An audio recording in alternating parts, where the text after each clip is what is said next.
Dear student, मैं सूर्य प्रकाश पारिक संकल्प classes MSP में आपका हार्दिक स्वागत एवं अभिनंदन करता हूं और सभी विद्यार्थियों को टीचर्स डे की हार्दिक शुभकामनाएं। और इसी के साथ अपन शिक्षा जगत के अंदर आप सभी ने एक वैज्ञानिक का नाम सुना है, अल्बर्ट आइंस्टीन।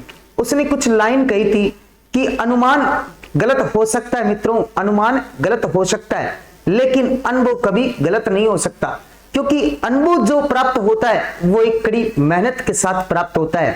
अनुभव जो प्राप्त होता है वो कड़ी मेहनत के साथ प्राप्त होता है। जैसे आपने रीट परी का जो पेपर दिया है उसमें जितने भी आपने मार्क्स हासिल किए वो एक आपके अनुभव से ही मिले थे, और अनुभव तभी आया आपको जब आपने रीट परी के लिए क्या की थी, कड़ी मेहनत की थी। और इसी के साथ एक कुछ मोटिवेशन लाइन जिसके बारे में एपीजे अब्दुल कलाम ने कहा था कि उठो जागो तब तक नहीं रुको जब तक आपको क्या नहीं मिल जाता है, लक्ष्य नहीं मिल जाता है। और इस लक्ष्य को प्राप्त करने के लिए आपको आज मेरे साथ एक संकल्प लेना है कि तब तक नहीं रुकेंगे जब तक हमें लक्ष्य प्राप्त नहीं हो जाते हैं, तब तक नहीं रुकेंगे जब तक हमें लक्ष्य प्राप्त नहीं हो जाता है। और इसी के साथ इस साइंस मैथ के कॉम्बो कोर्स को संकल्प क्लासेज ने एक लॉन्च किया है, और जिसके अंतर्गत 50% का क्या रखा गया, भी डिस्काउंट रखा गया है। और मैं आपको जो थर्ड ग्रेड की विज्ञप्ति आई थी उसके अंदर जो सिलेबस जारी किया गया है, उस सिलेबस के अंदर कौन कौन से अपने सब्जेक्ट के बिंदु रखे गए हैं, उन बिंदुओं पर मैं थोड़ी बहुत चर्चा करूंगा। देखिए मित्रों, कौन कौन से बिंदु है। सबसे पहले बात करते हैं अपने पास गणित और विज्ञान का जो कॉम्बो कोर्स है, उसके अंतर्गत 120 मार्क्स का अपने पास साइंस और मैथ्स आएगा, यानी सब्जेक्ट का इस थर्ड ग्रेड के पेपर के अंदर सबसे बड़ा रोल रहेगा। सब्जेक्ट 120 नंबर का आएगा, इसका मीन्स हुआ कि 60 नंबर की साइंस आएगी अपने, और 60 ही मार्क्स की क्या आएगी अपने पास भाई, मैथ्स आएगी। और मैथ्स के अंदर कुछ टॉपिक्स हैं वो आपको मैथ्स वाली सर डिस्कस करेंगे, लेकिन साइंस के अंतर्गत अपने पास 60 क्वेश्चन आएंगे। 60 क्वेश्चन आएंगे तो यहां पर 3 सब्जेक्ट होते हैं भी, 3 सब्जेक्ट जिन्हें पी, सी और बी कहते हैं, यानी फिजिक्स, केमिस्ट्री और क्या कहते हैं भी, बायो कहते हैं। मैं आपको केमिस्ट्री के बिंदु के ऊपर बात करूंगा। देखिए केमिस्ट्री के अंदर सबसे पहला बिंदु है मित्रों जिसका नाम रखा गया है परमाणु, अणु, मोल संकल्पना, रासायनिक सूत्र और परमाणु संरचना। एक विशेष तौर पे ध्यान रखना, अब तक आपने जितने भी रीट के एग्जाम दिए हैं उनमें रासायनिक सूत्र का क्वेश्चन एक फिक्स है, फॉर्मूला बनाने का प्रश्न एक क्या आएगा भी, फिक्स आएगा। तो इस बात से साबित होता है कि रासायनिक सूत्र बनाने का अपना एक प्रश्न 100% आएगा। और एक नया टॉपिक जिसका नाम मोल संकल्पना, तो ये भी एक मोल संकल्पना नया जोड़ा गया है, तो यहां से भी एक क्वेश्चन आने की संभावना बनती है। बाकी तो देखो कितने क्वेश्चन आएंगे, 60 मार्क्स का है तो 20-20 मार्क्स की फिजिक्स, केमिस्ट्री, बायो आ सकती है। और इन्हीं में साथ में कुछ टीचिंग मेथड भी क्या कर सकते हैं, भी इन्वॉल्व कर सकते हैं। उसके बाद अपना रहेगा तत्व, यौगिक, मिश्रण, भौतिक एवं रासायनिक परिवर्तन। बहुत आसान बिंदु है, भौतिक एवं रासायनिक परिवर्तन से भी क्वेश्चन आने की संभावना, ऑलमोस्ट लगभग बिंदु से क्वेश्चन आते ही हैं, लेकिन कई बार पॉइंट स्किप कर देते हैं। कई बार कुछ पॉइंट्स ऐसे होते हैं जिनसे क्वेश्चन नहीं आते, लेकिन आने के चांसेस पूरे हैं, क्योंकि इसमें केवल 5 ही टॉपिक मेंशन किए गए हैं। रासायनिक अभिक्रिया एवं समीकरण, विशेष तौर पे इसमें मेंशन कर रखा है अपचयन और उपचयन, और अपचयन और उपचयन को मिला के बोला जाता है अपने पास रेडॉक्स रिएक्शन बोला जाता है, कि किसका ऑक्सीकरण होता है और किसका अपचयन होता है। इस प्रकार का इसमें क्या बनता है भी, क्वेश्चन बनता है। लास्ट अम्ल, क्षार एवं लवण तथा पीएच स्केल, एक नया बिंदु जिसका नाम है भी पीएच स्केल, जिसमें दांतों की पीएच मान कितनी होती है भैया, दंत छह कैसे होता है, इनका पीएच मान कैसा होता है, बगीचे की पीएच कैसी होती है, और खट्टे फलों की पीएच कैसी होती है, धावन सोडा की पीएच क्या होती है, ये पीएच पे डिस्कस है। और उसके बाद कार्बन एवं उसके यौगिक, और कार्बन और उसके क्या बने भी, यौगिक, जैसे कार्बन के अपरूप पड़ते हैं, जैसे सड़क बनाने वाली जो डामर रोड होती है उसके अंदर किस कोयले का उपयोग करते हैं, और जब अपन गैस लैंप को जलाते हैं तो एक नीली ज्वाला के साथ जलता है, एक हरी ज्वाला के साथ जलता है। तो इस प्रकार के यहां पर क्या बनते हैं भी, क्वेश्चन बनते हैं। अब अपन थोड़ी बहुत चर्चा करते हैं कि प्रीवियस ईयर जो क्वेश्चन पेपर हुए थे उनमें किस प्रकार के क्वेश्चन बने हैं, देखते हैं हम। सबसे पहला क्वेश्चन, अपमार्जक जटिल लवण होता है। अपमार्जक क्या होता है, सबसे पहले बात करते हैं। एक होती है साबुन और एक होता है भी अपमार्जक। अपमार्जक सोडियम और पोटेशियम के जटिल लवण की बात करते हैं। अपमार्जक में सोडियम और पोटेशियम के क्या होते हैं, जटिल लवण। तो इसमें सबसे पहले आपके ऑप्शन में क्या दे रखा है, सोडियम दे रखा है। तो इसका मीन्स हुआ कि यहां पर आंसर इसका क्या होगा भी, सोडियम होगा। इसका आंसर क्या होगा भी, सोडियम। देखिए अगला क्वेश्चन बात करते हैं, धातु की वेल्डिंग के लिए निम्न में से किन गैसों के मिश्रण का उपयोग करते हैं।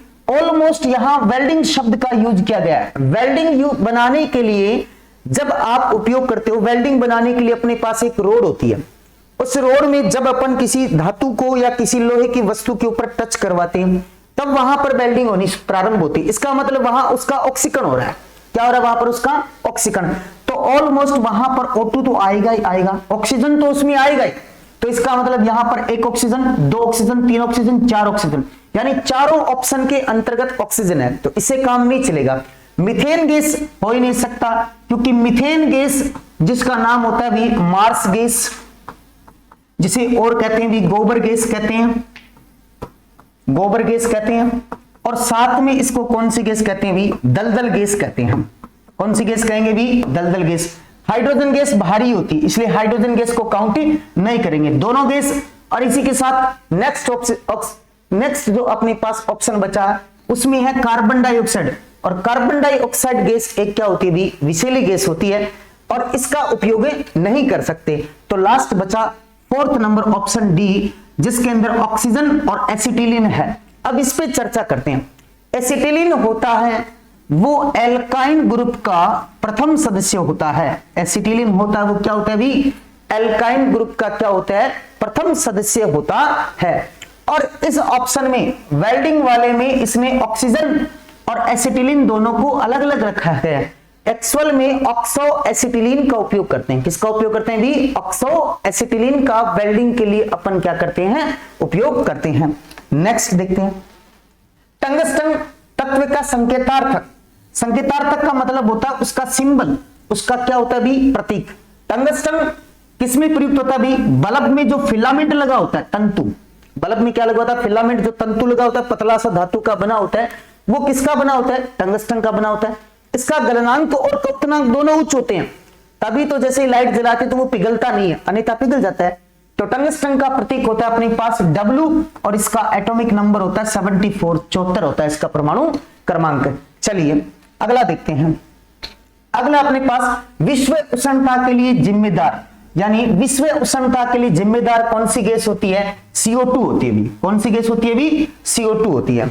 अगला क्वेश्चन, नाभिक का परमाणु क्रमांक बराबर होता है। देखो नाभिक का परमाणु क्रमांक किसके बराबर होता है, प्रोटॉन के बराबर होता है। परमाणु क्रमांक किसके बराबर होता है भी, प्रोटॉन के बराबर। देखो इलेक्ट्रॉन और न्यूट्रॉन नहीं हो सकता नाभिक में, न्यूट्रॉन और प्रोटॉन की संख्या होती है, न्यूट्रॉन की अकेले की संख्या नहीं होती। इसने पूछा है परमाणु क्रमांक के बराबर होता है, तो परमाणु क्रमांक क्या होते हैं, प्रोटॉनों की संख्या ही होती है।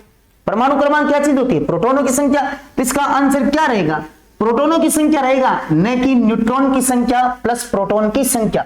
क्योंकि नाभिक के अंदर ये तो दो क्या होते हैं भाई, कण उपस्थित होते हैं। कौन कौन से, प्रोटॉन और क्या होते हैं, न्यूट्रॉन। लेकिन एटॉमिक नंबर के बराबर यहां पर प्रोटॉन की संख्या, इसका क्या रहेगा भी, राइट आंसर रहेगा। चलिए नेक्स्ट बिंदु पे चर्चा करते हैं। प्रयोगशाला में अम्ल से जलने पर अधिक पानी से धोना चाहिए तथा वैसलीन लगाने से पूर्व निम्नलिखित में से कौन सा प्राथमिक उपचार। देखिए जहां अम्ल की बात आई वहां सीधी सीधी बात होती है, अम्ल को उदासीन करने के लिए किसका उपयोग करते हैं, क्षार का उपयोग करते हैं। यदि इस ऑप्शन में यदि कोई क्षार दिया हुआ है तो इसका मीन्स हुआ वहां पर क्षार का आंसर 100% करेक्ट आंसर होगा।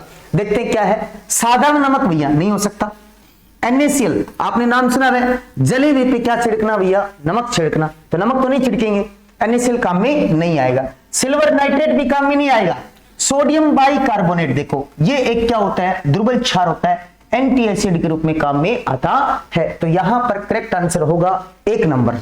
चलिए नेक्स्ट क्वेश्चन, निम्नलिखित में से कौन सी धातु कमरे के ताप पर द्रवावस्था में पाई जाती है। तो मरकरी होती है। कौन सी होती है भाई? मरकरी होती है। चलिए, थर्मोसेटिंग प्लास्टिक बहुलक क्या होता है? बहुलक नहीं है इसमें, थर्मोसेटिंग प्लास्टिक। देखो प्लास्टिक दो प्रकार का होता है, थर्मोप्लास्टिक और क्या होता है? थर्मोसेटिंग। सेटिंग का मतलब होता है पक्का, कि एक बार उसको बना लिया तो वापस उसको दोबारा नहीं बनाया जा सकता। थर्मोप्लास्टिक मतलब वो वापस पिघल सकता है। तो यहां पर पीवीसी पिघल सकता है, पॉलीथीन पिघल सकता है, तो यहां पर इसका आंसर होगा मेलामाइन। क्या होगा? मेलामाइन। यानी थर्मोसेटिंग के उदाहरण होते हैं मेलामाइन और एक होता है भी बेकेलाइट। मेलामाइन और क्या होता है इसका एक आंसर? बेकेलाइट भी होता है, ध्यान में रखना। अगला बिंदु देखते हैं, कपास किसका बहुलक होता है? तो कपास सेलुलोज का होता है भैया, क्योंकि ग्लूकोज फ्रक्टोज नहीं होता है। और रेयोन एक प्रकार से बहुलक होता है, सेलुलोज भी एक प्रकार से बहुलक होता है, लेकिन कपास है वो रुई होती है। रुई किसका होता है? सेलुलोज होता है, प्योर सेलुलोज होता है। चलिए अगली बात करते हैं, निम्नलिखित में से कौन सी गैस ग्रीन हाउस के लिए? तो ग्रीन हाउस के लिए अपने पास यहां पर कौन सी गैस आएगी? यहां पर अपने पास आएगी CO2 गैस आएगी, फिर वही है आंसर इसका। नेक्स्ट क्वेश्चन, किसी परमाणु की कक्षा में अधिकतम इलेक्ट्रॉन की संख्या, देखो कक्षक की संख्या, कक्षक की संख्या n² के रूप में काउंट करते हैं। अधिकतम कक्षा में मैं इसको ए मैक्सिमा लिखता हूं भैया, ए मैक्सिमा इज इक्वल टू क्या होता है? 2n²। उपकोष की संख्या, उपकोष की संख्या निकालते हैं अपन 2l+1 निकालते हैं। और नेक्स्ट निकालते हैं उपकोष में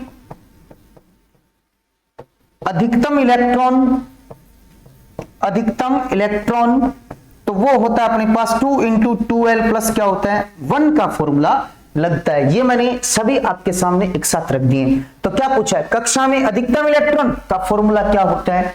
2n² होता है। क्या होता है? अधिकतम इलेक्ट्रॉन की संख्या 2n² होता है।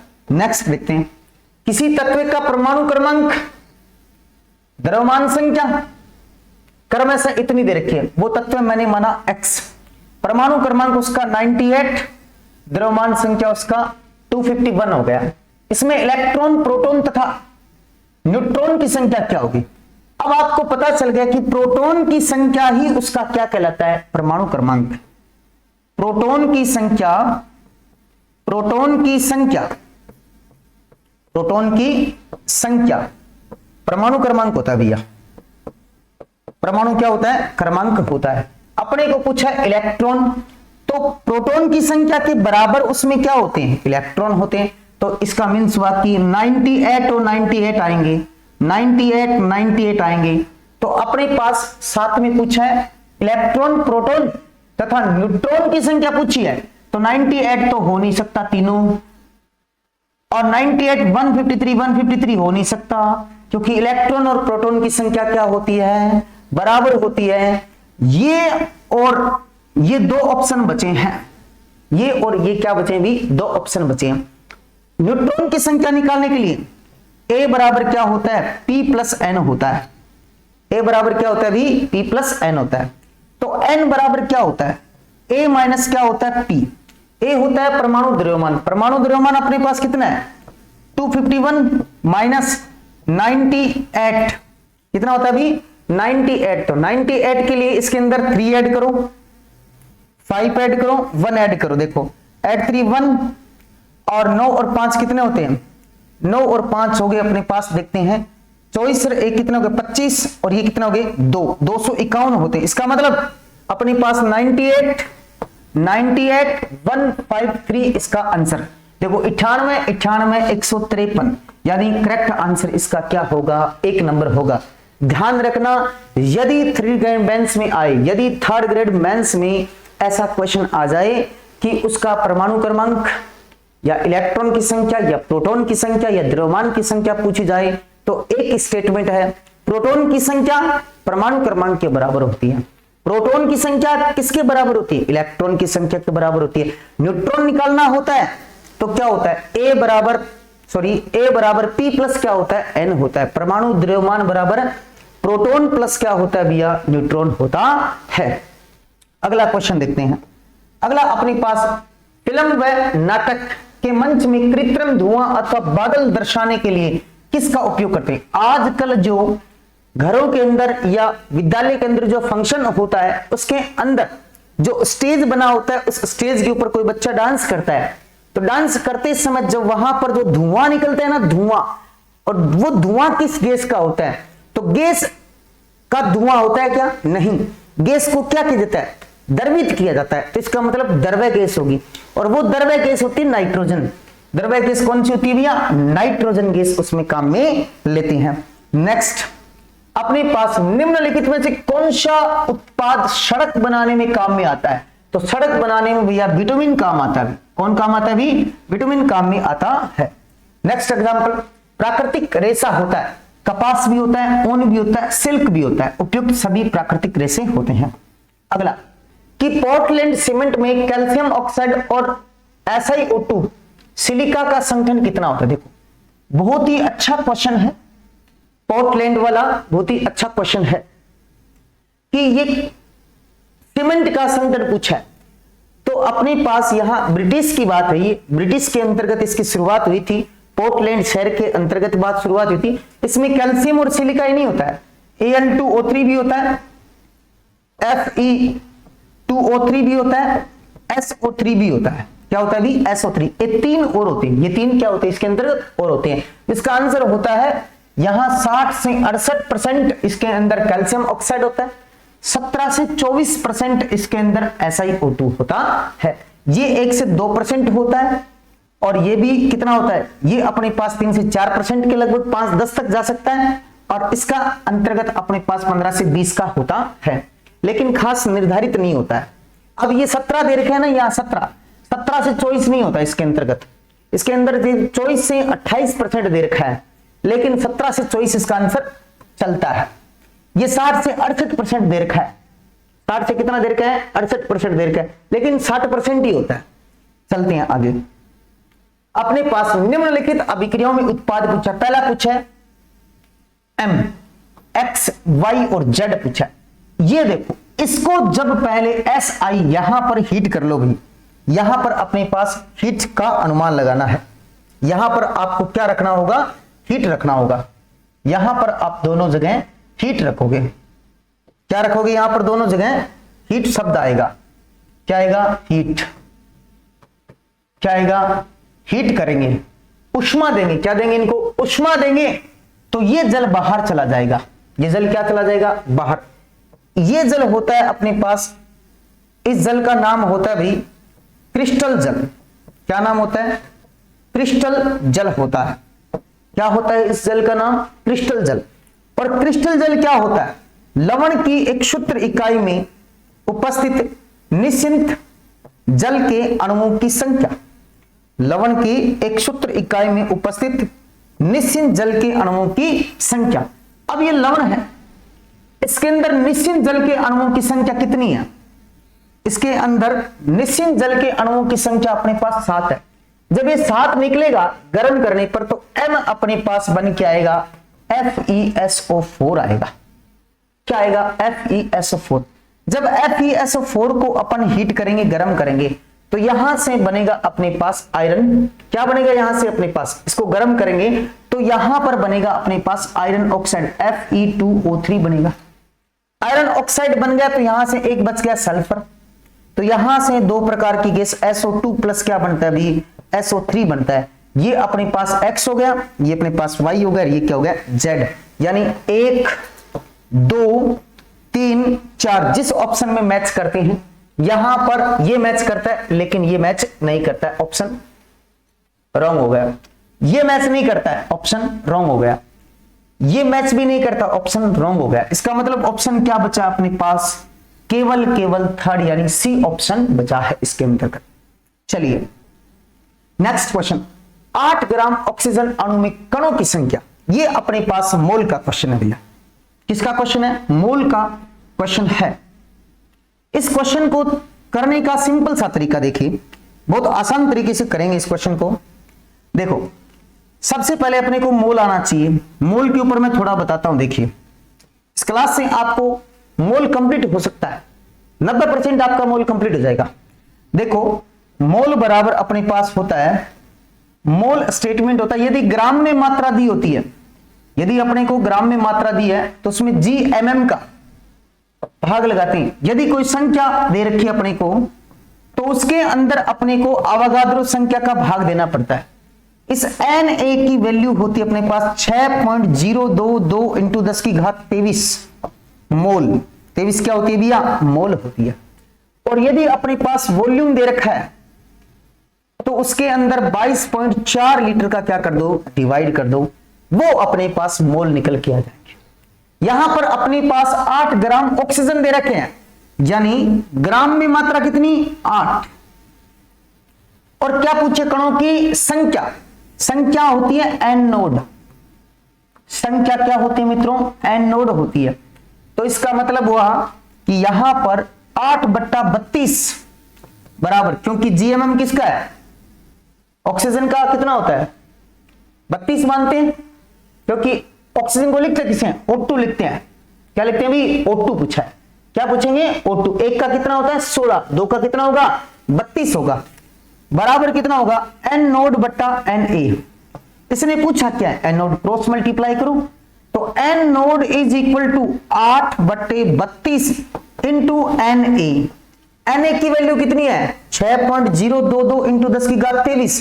इसका मतलब 10 की घात 23 का आंसर आना चाहिए। 10 की घात 23 क्या है? सभी ऑप्शन में है, अपने को एग्जैक्ट निकालना पड़ेगा। तो 8 चौका कितने हुए? 32। इसका मतलब 6.022 में 4 का भाग देना पड़ेगा, तो इसका मतलब 15 तो आएगा नहीं, ये ऑप्शन कट गया और ये ऑप्शन भी अपने पास क्या हो गया? कैंसिल हो गया। अब भाग देते हैं, कितना जाएगा इसके अंतर्गत? तो 1 चौक चौक 4 बार गए। कितनी बार गए? 4 बार। कितना बचा अपने पास? 2 बचा। आगे कितना लिखो? 0। कितना लिखो? 0। 5 चौका कितने होते हैं भैया? 20 होते हैं। आगे कितना लिखोगे? 2। 0 मतलब 1.514 के लगभग आएगा। इसका मतलब इसका ऑप्शन राइट कौन सा होगा? बी ऑप्शन इसका क्या होगा? राइट आंसर होगा। देखिए मित्रों, बी ऑप्शन इसका क्या होता है? भी राइट आंसर होगा। इसमें सभी ऑप्शन, हाँ, बी ऑप्शन इसका क्या होगा? भी राइट आंसर होगा। चलिए कौन सा होगा? बी होगा। दो ऑप्शन एक जैसे हैं, लेकिन आंसर क्या आएगा इसका? 1.51 आएगा। निकाल के देख लेना, इस स्टेटमेंट से इसका आंसर आएगा। चलिए अगले क्वेश्चन पर बात करते हैं। निम्नलिखित में से कौन सी हरित गृह गैस होती है? तो ग्रीन हाउस गैस पूछा इसने इंद्र। हरित गृह नाइट्रस ऑक्साइड होता है। कौन सा होता है भी? Nitrous oxide. ये रहा जो क्वेश्चन, हर बार ऐसा क्वेश्चन रीट के अंदर क्या होता है? रिपीट होता है। जैसे अमोनियम, अमोनियम क्या होता है? NH4 होता है। नाइट्राइड N3 माइनस होता है, अमोनियम पे प्लस होता है। ये -3 इधर आएगा, ये +1 इधर आएगा, तो NH4 का क्या लगेगा? होल थ्राइस, और ये क्या हो जाएगा? N। जहां ये ऑप्शन दिख रहा वही इसका करेक्ट आंसर। तो इसका मतलब ये तो नहीं है, ये तो नहीं है, और यहां पर ये भी नहीं है, तो सी ऑप्शन इसका क्या है भैया? करेक्ट आंसर है। इसका कौन सा आंसर? सी भी, सी ऑप्शन इसका करेक्ट आंसर है। चलिए कृत्रिम रेसे डेक्ट्रॉन या टेरेलिन की बात करते हैं, तो इसका होता है एथिलीन ग्लाइकोल प्लस क्या होता है? टर्थिलिक अम्ल होता है। इसका राइट आंसर क्या होता है? एथिलीन ग्लाइकोल प्लस टर्थिलिक अम्ल होता है। Next SB. अरे एसबी होता है अपने पास एंटीमनी।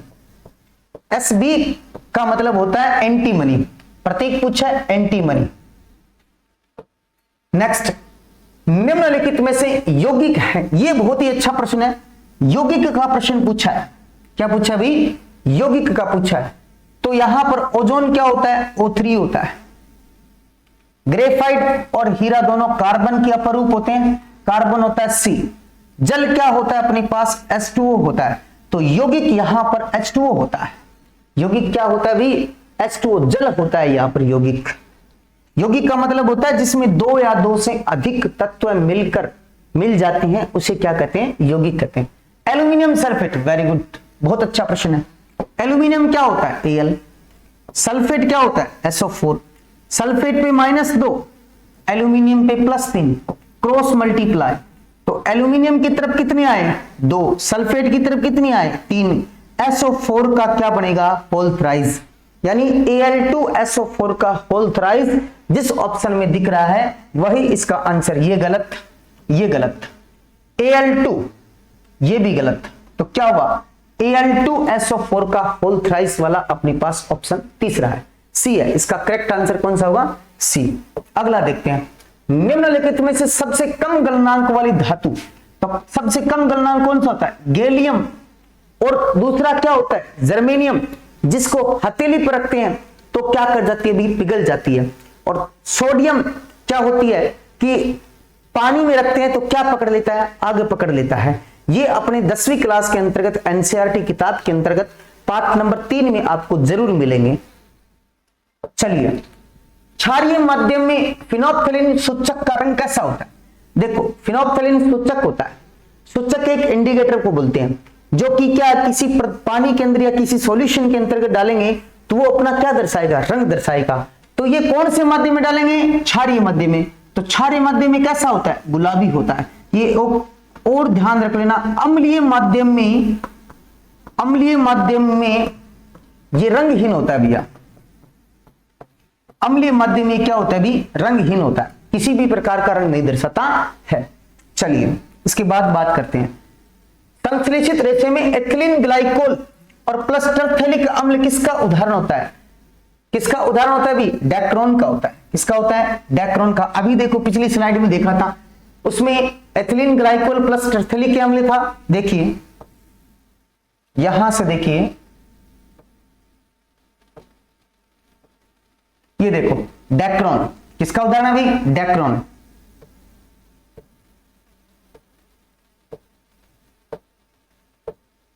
और यहां पर भी किसका उदाहरण माना जाएगा, डैक्रोन का ही होगा। एक लेखी का ही बोलते हैं, मोनोमर बोलते हैं भी। समुद्री जल का साधारण नमक में, अरे समुद्र से जल का क्या बनना भी, साधारण नमक, तो जल का वाष्पीकरण होगा, नमक नीचे रह जाएगा, जल किस में बदल जाएगा, वाष्प में। तो यहां पर वाष्पीकरण की प्रक्रिया होगी, तो वाष्पीकरण की प्रक्रिया का आंसर क्या होगा, इसमें करेक्ट होगा। नेक्स्ट देखते हैं, चिंटी के काटने के प्रभाव को उदासीन करने के लिए चिंटी के डंक में क्या होता है भैया, अम्ल होता है। अम्ल को उदासीन करने के लिए किसका उपयोग करते हैं, क्षार का। क्षार यहां क्या है, सोडियम हाइड्रोक्साइड। तो करेक्ट आंसर ही होगा। ऐसे क्वेश्चन तो देखने की आवश्यकता नहीं, लड्डू भर के क्वेश्चन है भैया। अम्लीय वर्षा के लिए उत्तरदायी गैस, तो अम्लीय वर्षा के लिए उत्तरदायी गैस होती है, अम्लीय वर्षा के लिए उत्तरदायी गैस होती है।